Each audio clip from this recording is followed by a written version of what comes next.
Welcome to my channel, where there are interesting and equally sensational stories.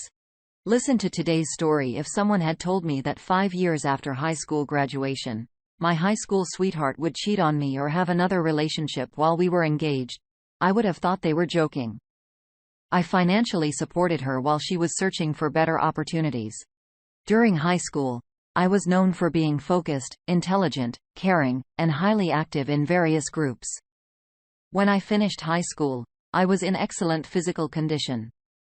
The only sport I participated in was wrestling, which I enjoyed because it allowed me to eat freely, and I could easily burn off the calories during wrestling matches. Some might compare it to football, but football workouts have intervals and aren't as physically demanding as wrestling. Additionally, wrestling doesn't involve the head-on-head collisions that can destroy your brain. I was dating in school who had graduated 2 years earlier and attended a university in another state.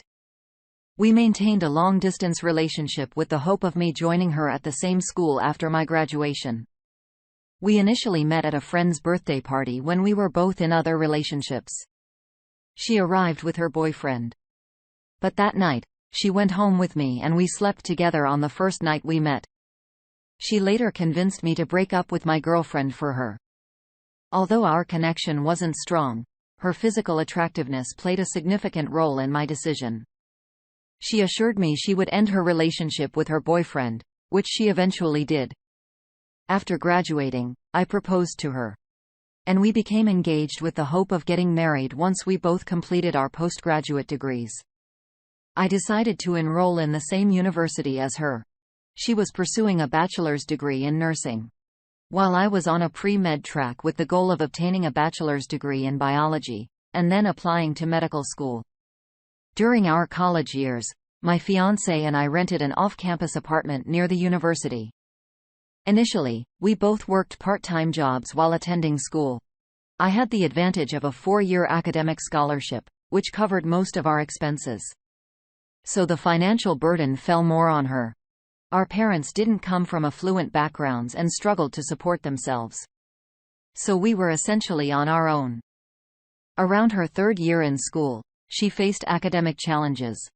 She had consistently been a B- student and was struggling to maintain her grades. To gain admission to the nursing program, she needed to improve her academic performance. She approached me expressing her desire to work fewer hours and focus more on studying. She believed this would help her boost her grades. At that time, I thought about our relationship and my commitment to supporting her. I recognized that as fiancés, we should have each other's backs. I didn't want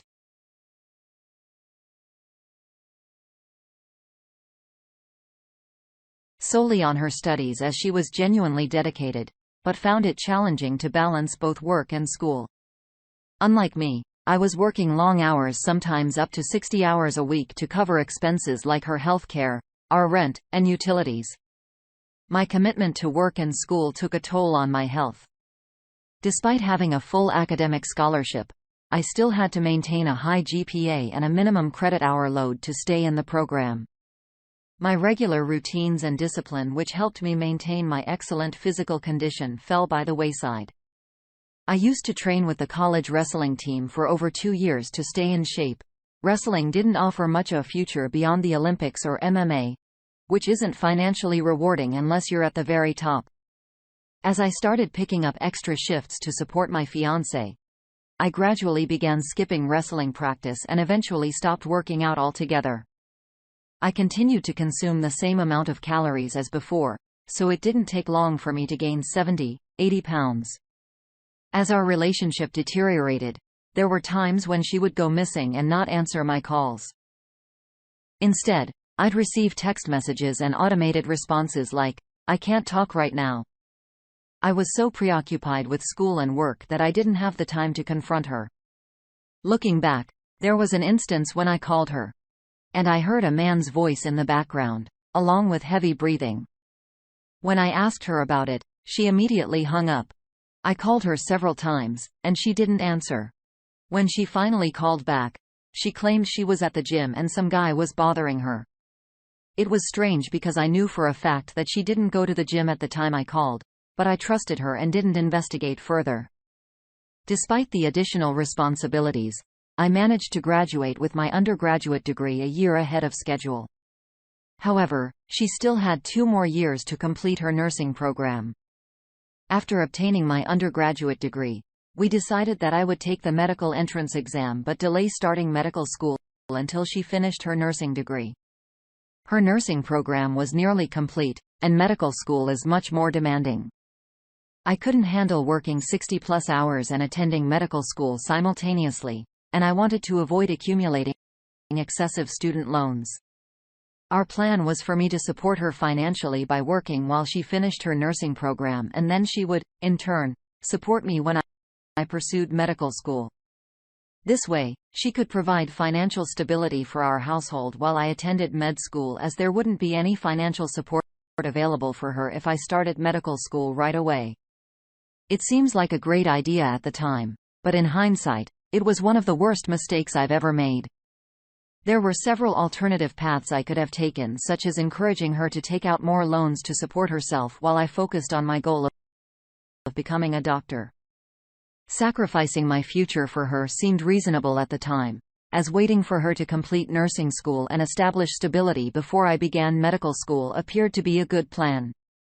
After all, I thought we would spend our lives together, so what was a mere 2-year sacrifice for the love of my life? I still believed it was a solid plan because my fiancé wasn't just anyone. She was my fiancé, and we lived together sharing everything. She was essentially my wife, and we even discussed having children someday. All we were waiting for was for both of us to kick-start our careers. About 6 months after graduating, I was still working full-time at CVS Pharmacy, and she had about a year and a half left to become a nurse. Our relationship had changed significantly from how it used to be. I had suspicions that she might be cheating on me because she was lying about things she shouldn't be lying about, and the lies kept piling up. Despite this, I held on to hope that things would improve in the end. I was still determined to pursue my dream of becoming a doctor and was preparing for my medical school entrance exam. Meanwhile, I was stuck working as a pharmacy tech day in and day out, all while waiting for my fiancé to finish school, which would take another year and a half. The bond between us was no longer what it used to be. We found ourselves in frequent arguments during which hurtful words were exchanged. She would call me immature and overweight. But I would remind her that without my financial support, she wouldn't have achieved what she had. We would threaten to leave each other, but I always ended up staying because I saw the potential of what we could become, not what we actually were. The reality was that she had changed from the girl I initially fell in love with. She made various excuses to avoid spending time with me, sometimes not coming home or answering calls, only responding through text messages. Occasionally, moments of clarity would remind me of my dreams, but my love for my fiancé always convinced me to continue doing it all for both of us. Looking back, I should have pursued my dreams independently, regardless of any relationship. About 6 months before her graduation, I remember suggesting the idea of having a baby, thinking it might revitalize our relationship and rekindle our love. However, she quickly dismissed the idea, stating that it wasn't the right time, and we should wait until she graduates in 6 months. 3 months before her nursing school graduation, I returned home from work one evening to find all her belongings gone. Initially, I thought we had been robbed, but it was peculiar because only her things were missing. The ones I had purchased for her. I tried calling her, but she didn't answer. Instead, she sent me a text explaining that our relationship was over and where she had left the engagement ring.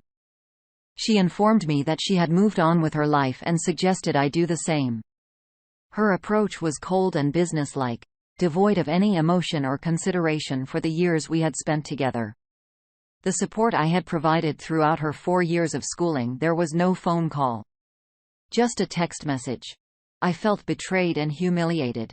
In my attempts to seek answers, I texted her, questioning how she could do this to me. I reminded her of the years I had sacrificed for her and demanded what I felt I was owed. I called her multiple times, but she refused to answer, eventually blocking my number. It felt like a devastating scam that had unfolded before my eyes. Throughout the relationship, I had thought of her as somewhat below average, in intelligence, but I came to realize that intelligence has many layers. I began to feel as though she had manipulated and taken advantage of the love I had for her. In essence, our relationship seemed akin to one of those online catfishing scams, but it had played out in person over 6 to 7 years. She used me to finance her education and then discarded me like garbage, leaving me utterly broken. If it weren't for her, I could have completed my 4-year degree in under 2 years and been well on my way through medical school. Her actions left me deeply mistrustful and depressed, making it difficult to function normally or maintain my daily routine. In 2 days after she blocked my number, I decided to wait for her outside the hospital where she worked, hoping to confront her face to face. I sat in my car until she emerged from the building. As she headed toward a brand new BMW, I approached her. When she spotted me, she startled, rushed to her car without making eye contact, and swiftly sped away. I should have understood the message then. But I didn't. Regrettably, she had shattered me to the point where I developed the unhealthy habit of monitoring her activities, even though she wanted nothing to do with me. I began following her whenever I had free time, shadowing her movements without her awareness, and this continued for a few months. I couldn't comprehend why my fiancé of 7 years had abruptly ended our relationship. She pulled the rug out from under me without my realization. At that time, I was convinced I could win her back, clinging to the belief that she was still mine. Oblivious to the fact that she had long moved on, gone even a year before officially ending things. Essentially, I had been providing financial support to maintain her lifestyle while she sought another potential partner. By the way, when I was secretly tailing her car and watching her without her knowledge, I didn't initially feel like I was doing anything wrong. In my mind, I needed answers and closure. Looking back, I'm not proud of that period in my life. 3 days later, I found myself back at the hospital parking lot. I had returned to the very spot in front of the hospital where she worked with the intention of confronting her once again. I waited inside my car, parked there for hours, well aware of her usual work hours, but sometimes she stayed longer than expected. Finally, she emerged from the hospital in her nursing tire and made her way to her new BMW. Initially, I had positioned my car close to the exit, planning to approach her quickly before she could retreat to her vehicle. However, as I opened my car door, I had a change of heart. Instead, I decided to discreetly observe her without her knowledge, hoping to learn more about her current living situation and the person who had bought her the car. I couldn't fathom that she could have purchased it herself, given our recent financial struggles. The car she now drove had been her dream car. She had often talked about it. I followed her for more than 45 minutes, heading far from the area I was familiar with toward an upscale neighborhood. I maintained a few car lengths of distance, ensuring she wouldn't notice me tailing her. Eventually, she entered the driveway of a house with a 4-car garage, and the garage door rolled open, concealing her car from view. I was taken aback. She must be living with a wealthy individual because there was no way she could afford this on her own. Even with her nursing degree, it would take years to attain such wealth. I believed there was more to this story, so I parked my car a few blocks away and waited.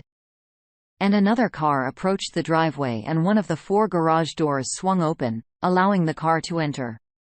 I couldn't see who it was, but my curiosity consumed me. I couldn't resist the urge to investigate further. It was growing dark, but I thought I might find a way to peer through a window. I stepped out of my car and approached the house. It was enclosed by a fence, and I circled the property attempting to glimpse through a gap in the fence. That's when I noticed security cameras surveilling the area. Realizing I was being watched, I turned around and left. I returned to my car and drove home. The following morning, I called in sick at work and returned early, hoping to tell the car that had entered the garage the previous day. The next morning, I returned early at around 6 a.m., aware that my ex-fiancé's shift began at 9 a.m. I was hoping the other car would still be there so I could identify its owner. Upon my arrival, I couldn't be certain if the other car had departed, so I parked my car a few blocks away and waited eagerly, intent on discovering the identity of the person. Fortunately, the garage door eventually opened and the car exited. I discreetly followed the car all the way to the same hospital. A man in his mid-30s emerged from the car. He struck me as familiar, dressed in a suit. I decided to get out of my car and shadow him, curious to learn more about him. I observed him entering an elevator destined for the third floor. Without being noticed, I sprinted up the stairs and managed to catch up with him. I recognized him as the doctor I had seen roughly a year ago on my ex-fiancée's Instagram. She'd shown me group photos of her new work colleagues as she was quite active on social media, unlike me. There was a post featuring him on her Instagram when she had started her clinicals. He was the doctor she had been working with extensively, and they had taken a group picture with other nurses, which she had shared on Instagram. He entered his office and later emerged wearing doctor's scrubs. I had no doubts at this point. He was indeed a doctor at the same hospital where my ex-fiancée was completing her clinicals. Since our initial meeting over a year ago, who knew how long they had been involved with each other? If I had Instagram, maybe I should have noticed something. I hesitated to download the social media platform now because I was afraid of what I might discover.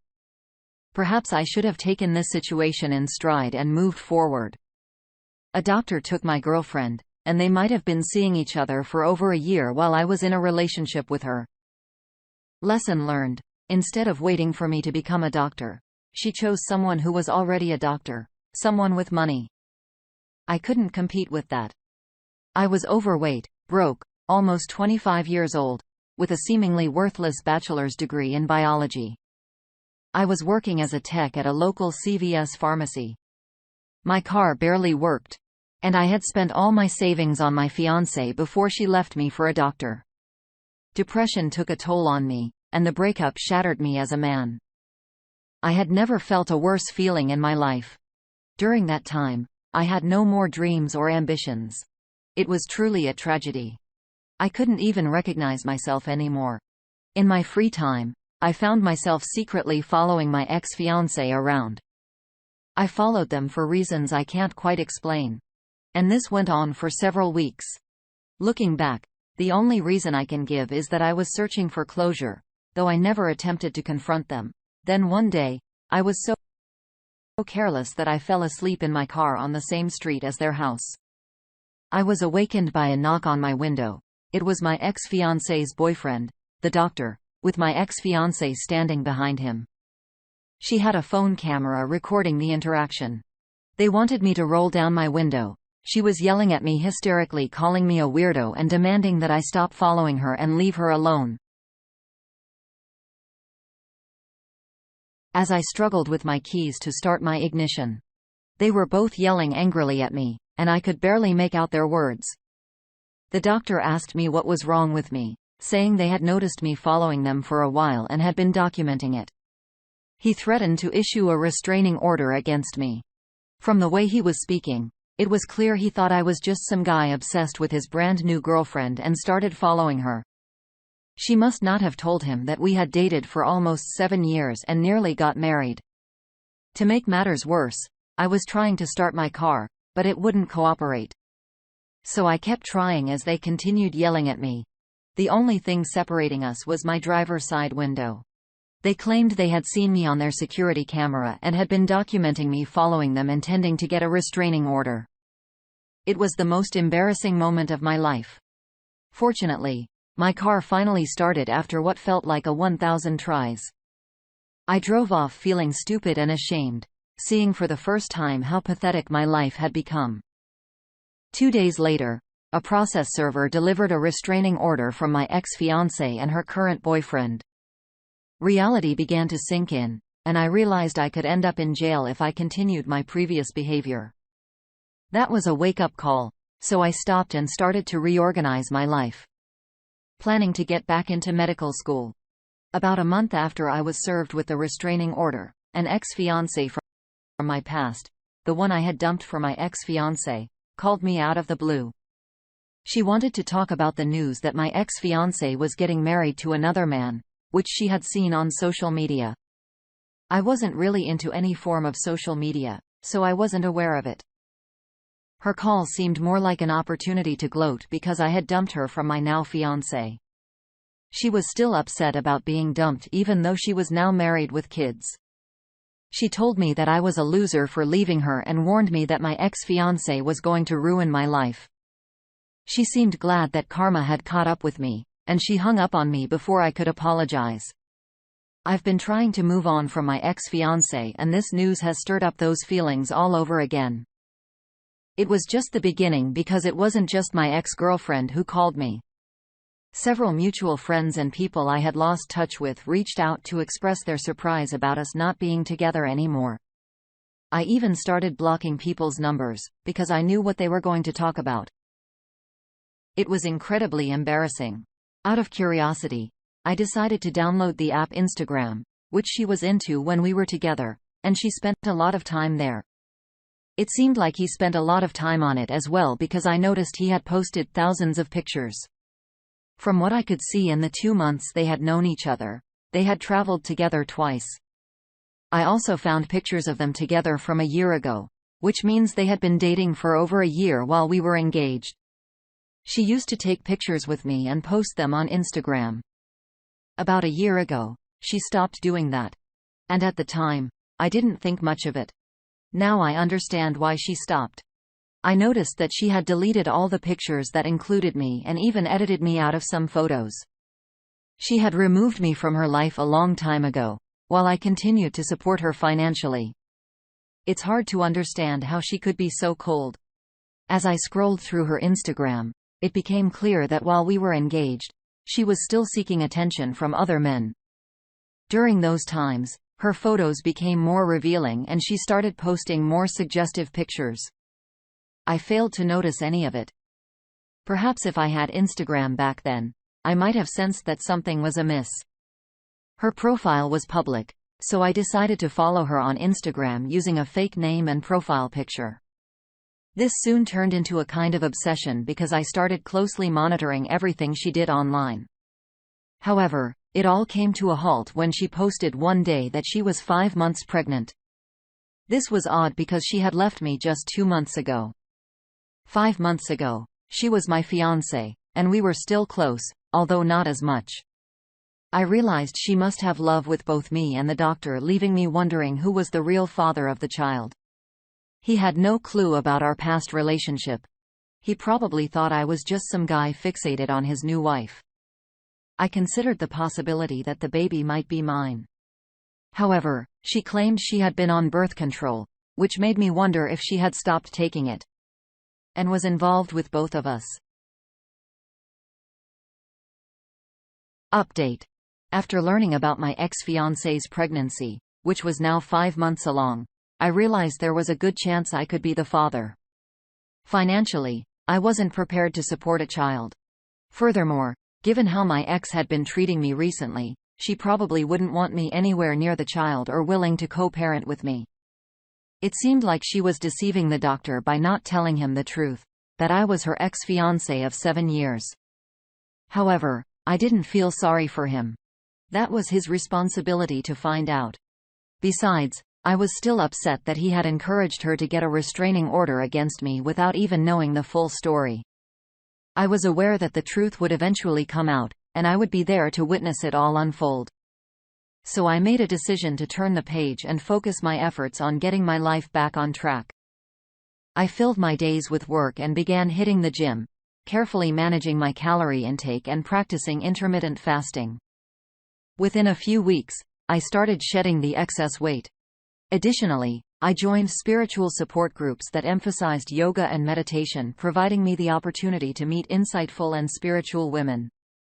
During this time, I faced challenges in the dating department.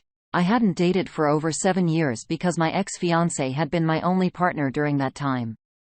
However, I lacked the motivation to date, often using the excuse that I was dedicated to my goals and deeply ingrained in preparing for my medical entrance exam. The medical school I aimed to attend was conveniently located in the same city where I currently resided. I managed to shed around 40 pounds in just 2 months. People who had seen me a few months earlier wouldn't have recognized me. My focus was on maintaining a clean and healthy diet, regular visits to the gym, and keeping to myself most of the time. I made a conscious effort to distance myself from our mutual friends by changing my phone number and cutting ties. I wanted a fresh start. Fast forward. 5 months later, I successfully passed my medical entrance exam and secured admission to a medical school. My goal was to complete medical school in 3 years or less, and then embark on about 5 years of residency to fulfill my dream of becoming a surgeon, jumping ahead 2 years into medical school, which typically spans 4 years, but I'd been taking on extra credit hours and tackling prerequisites. Life had become incredibly dull. My daily routine consisted of attending classes and tutoring for extra income, as I was essentially a financially struggling medical student. It had been a full 2 years since my last relationship with my ex. So I decided it was time to start casually dating again, though I was unsure where to begin. For the past 9 years, my dating life was limited to my ex-fiancé and people I met through everyday activities. I ventured into online dating, particularly Tinder, but found it frustrating. Most matches didn't lead to meaningful connections, and many people seemed fake or misrepresented themselves. After 7 months, I deleted the app with limited success. Moreover, I struggled with approach anxiety and awkwardness, something many men can relate to. I explored the bar scene, but didn't achieve the desired success. So I turned to online resources like YouTube videos on motivation and self-improvement. That's how I discovered The Way of the Superior Man by David Day, a book covering various life aspects for men. It helped me understand the differences between masculine and feminine behaviors. Another useful book was The Red Queen by Matt Ridley, exploring mate selection and attractiveness. I learned a lot from these resources, but new practical experience was vital. I committed to approaching attractive women for an hour each day, initially struggling with approach anxiety. However, I learned about the flow state and the importance of building momentum, which drastically improved my results. I frequented 2 different grocery stores within an hour, and managed to secure at least one solid phone number from attractive girls. So in 21 days, I secured 15 phone numbers. Went on dates with 11 women, and 5 became regular friends with benefits. After around 3 months, I took a brief break from going out and approaching women. Managing the numerous text messages and dates had become quite stressful. I had so many attractive women and dates at that time that I was the one canceling on them. I began to feel like a male version of a sought-after woman. At a certain point, I decided to put a halt to it all because I was having love with too many different women and it was starting to feel unhealthy. At my peak, I was simultaneously seeing 9 different women. I didn't bother to call or text them frequently. Instead, they were the ones reaching out and requesting time with me. I was in a state of abundance, and it's challenging to put into words, but I can only imagine it's somewhat akin to the life of a rock star or perhaps an athlete. I didn't let this affect my studies because I had structured daily routine that included going out, studying, working, attending school, dating, and having closeness. Any woman who didn't align with my schedule was someone I would part ways with. At this point, I still went out for an hour, not because I wanted more women, but because I was obsessed with the rush of endorphins I experienced when facing my fears.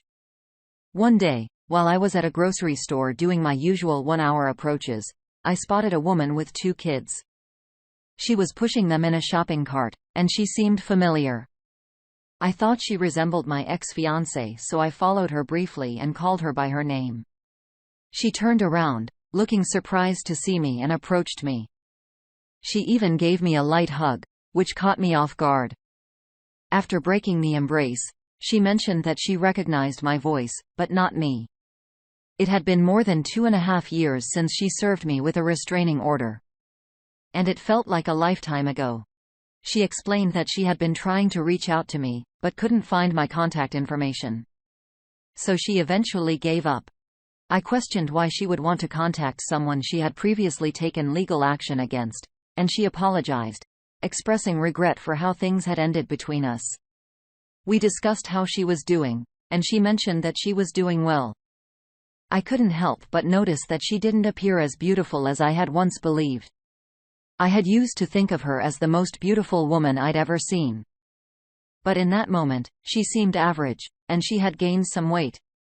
It was hard to believe that I had spent so much time following her and being upset over our breakup. When she no longer matched the type of women I was currently involved with in terms of looks, she must have sensed my indifference, and she appeared nervous, asking me various questions. After about 5 minutes of conversation, I attempted to say goodbye and leave. But she seemed reluctant to let go of the conversation. I mentioned that I was running late and needed to leave, but she requested my phone number and suggested we have coffee sometime. I didn't really want anything to do with her. But at the same time, I couldn't shake the thought that the 2-year-old girl might be my daughter. Despite not wanting to see my ex-fiancé again, I still wanted a chance to potentially find out if the 2-year-old was indeed my child. Preferably through a paternity test without her knowledge. We exchanged numbers and arranged to meet. Fast forward about 3 days later, I texted her to confirm our meetup. I hoped she would bring the kids with her, so I planned to meet at a family picnic spot. She was already there when I arrived, attempting to hug me, though I didn't respond warmly. She sat down with an awkward expression. I doubt she had informed her husband that she was meeting up with the guy she had filed a restraining order against over 2 years ago. I sat down too, and she began apologizing to me. She apologized for breaking up with me via text message, getting a restraining order, and not keeping her promise to support me after years of my support. She also mentioned that she noticed a change in my energy, seeing me as more assertive and in control. I asked her about her work, and she said she was employed at a hospital across town. I tried to avoid bringing up anything about our past relationship entirely. Whenever she circled back to it, I wanted her to know that I had moved on. Most of my questions were focused on the kids. I complimented her on how cute they were and asked if she'd be willing to bring them to a water park the next day so I could meet them again. She mentioned she wouldn't have time the following day due to work, but suggested we plan for the day after. Throughout our conversation, she was clearly flirting with me, attempting to seduce me, but it didn't have any effect. I've learned quite a bit about social dynamics in recent months. Understanding the importance of maintaining my composure, her flirtations were a way to search for any weaknesses in me, but I remained unfazed by her advances. The more I held my ground, the more she seemed to become submissive and attracted to me. I was already quite busy and couldn't afford to spend time at a water park, but it was crucial for me to find out if the baby was indeed mine. When the day arrived, she cancelled, explaining that her youngest daughter wasn't feeling well. We rescheduled for the following week. I had initially ordered a swab collection kit, but abandoned the idea last minute because I didn't think I'd have an opportunity to use it without my ex-fiancé noticing. I consulted a friend who's a genetic technologist, and we brainstormed ways to collect DNA samples before the meeting. Since it was summertime and hot, we thought there might be an ice cream or smoothie bar nearby where I could discreetly collect a DNA sample using a straw or cup. I arrived early at the water park. It took them a while to arrive, but when they did, I carried the 2-year-old while my ex pushed the 1-year-old in a stroller. I suggested getting some smoothies for the kids due to the hot weather. The atmosphere was friendly and light, and she was very amicable toward me. Anyone who saw us would have assumed we were a couple. We discussed a wide range of topics, even joking about them, catching me sleeping in my car. She asked if I was in a relationship, and I replied affirmatively.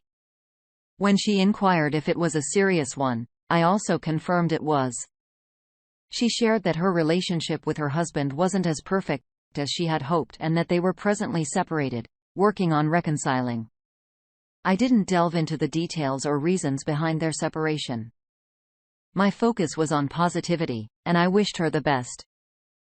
My attention was on the 2-year-old waiting for an opportunity to collect the straw after she finished with it, hoping there would be enough genetic material on it. Despite the day's events, I hadn't forgiven her for how she had treated me. I recognized that she was still the same person, although I also acknowledged that I had created the opportunity for her to take advantage of me. After our conversation at the water park, I sensed that things weren't going smoothly in her marriage, and she might be considering leaving. However, her husband seemed to be her best option at the moment, so she was sticking with him. Something must have happened for them to separate, but I didn't bother to inquire or care. In the end, I managed to collect the straw, and it appeared there was enough saliva on it.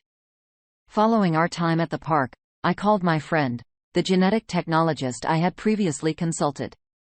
Since we had discussed this beforehand, he wanted me to bring the sample to his lab as soon as possible. The next day, he tested the DNA sample matching it with mine, and it turned out that she was indeed my daughter. I wasn't entirely sure about my next steps. I could expose my ex by sharing the DNA results with her husband, jeopardizing their chances of reconciliation, but that might lead to her coming after me. And I wasn't in a position to co-parent at the moment. So I believe the best thing for my daughter was to be raised in a stable home. My residency would begin in less than a year, which would provide me with some income. Not a lot, but enough. After completing my residency in 5 years, I would reassess the situation and stay in contact with my ex to see my daughter whenever she allowed it.